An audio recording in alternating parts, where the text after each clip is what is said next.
Yo guys, what's up? Welcome back to the channel, and today I'm going to show you how to redeem reward points with Wells Fargo. So it's going to be a quick video.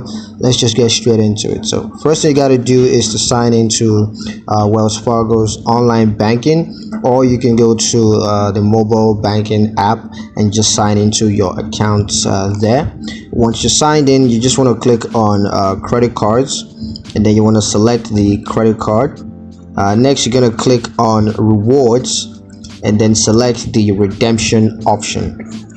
Next, you want to enter the number of points that you want to redeem, and just review and confirm the redemption details.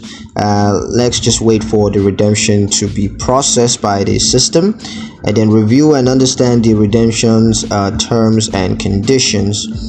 And of course, you're going to receive the points. Now if you have any issues or any concerns, you can just contact Wells Fargo's customer support, and they're going to help you to sort those out. So yeah, that's pretty much it on how to redeem reward points with Wells Fargo. Hope you guys liked the video. Hope you found the information useful enough. If you did, like the video, comment down below, let me know what you thought, share the video with your friends, and subscribe to the channel if you haven't done so already. And I'll see you guys in the next one. Peace.